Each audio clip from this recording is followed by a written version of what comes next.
Hi, today I want to let you know some of the answers I received from my ENT surgeon, the surgeon that did the surgery to try to peel the tumor away from these 45 plus facial nerves when I went in for surgery October 2018.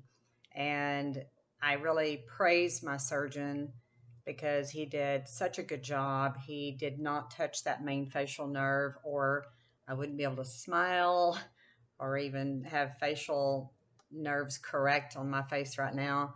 And then the scar, it was from here, and then down, and you can hardly even see it. It's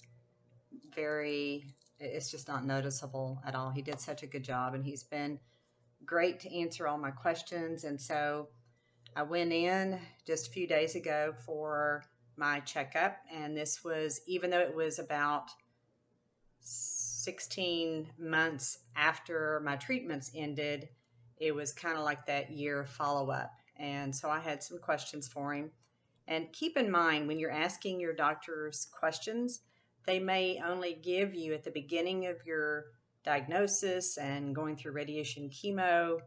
I noticed that sometimes they give you what you can process right then. They may not tell you everything. So then the next time you go in, you have more questions and they give you more information, but they're not going to give it all to you up front because there's no way to, number one, process it, to remember it all. And even today, when I asked him these questions, I didn't remember all this stuff. So I asked him point blank, out of the parotid gland cancers, when you have all the surgeries, and he said the parotid gland cancers are rare. They're very rare. You may have 1,000 cases a year for parotid gland cancers, and whereas you're going to have hundreds of thousands of breast cancer, unfortunately, and a lot of other known cancers, there's going to be a whole lot more of them. So there's not a lot of research for parotid gland cancers. I asked him, I said, now what percentage of those parotid gland surgeries are cancer? He said, or I asked him, or not cancer. He said 80% of the parotid gland surgeries are not cancer. So that's the good news for any of you that are having parotid gland issues or about to go in for surgery. 80% of those are not cancer. And then out of the other 20%, you've got about 5% are very rare, which is the kind I had, which was actinic cell carcinoma. And then I asked him what percentage of these cancers reoccur. He said 15%.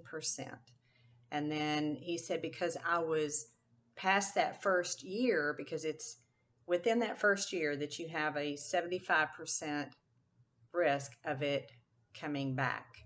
And because I'd made that time frame of going past a year, I was in good shape, and I was so glad because I had to cancel my Humana Medical for our group because it just got too expensive with the coronavirus and everybody, not our industry, shutting down. So I went on MediShare, and if this same cancer comes back between now and say next March, when I have another option, I'm kind of SOL. So I'm just claiming that that's not going to happen.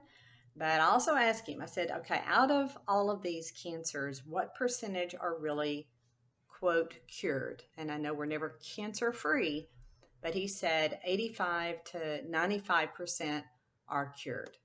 And I want to go back to the comment of cancer free. All of my doctors through this whole process have told me you're never cancer free.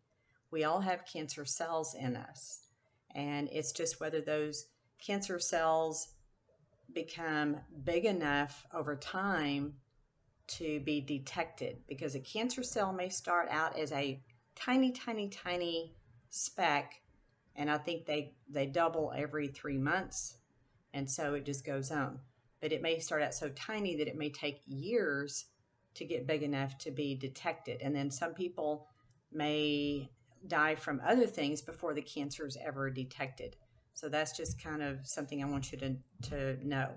Because we do have cancer cells in us, and because some of us who it is detected and we have to deal with it like we do, it may go into a non active status, which is where mine is. It's not that we're cancer free, it just may be that the cancer is not active. And of course, they will watch you. They're going to check me every 6 months right now, and then every year. And even my surgeon said, I'll probably see you once a year for the rest of your life. So it was just answering some of those questions that I wanted to share that with you. Because the good news is 80% of these parotid gland surgeries are not cancer. So even though mine is in one of those very rare situations and I was fighting for my life, I don't want that to scare all of you because not everyone's in that same situation. For those of you that do have actinic cell carcinoma, I am here to help support you and encourage you through it because I made it and you can too. And I do have other issues. In fact, I asked him about my ear. This is the side that the radiation was so focused for all of those tumor areas. And because of that, I've had so many issues with the jaw, the throat, and of course, the ear. The ear is stopped up because I can't hear out of it. And he said it was the scarring of the eustachian tube, which was an effect of radiation. Radiation is that gift that keeps on giving. And depending on where it is in your body, it can do different things. It can burn and cause, of course, in mine, it had the burning of the inside and the outside, the mouth and throat ulcers and sores and that kind of stuff. So those are just some of the things that I wanted to share with you. But the main thing is 80% of these surgeries are not cancer.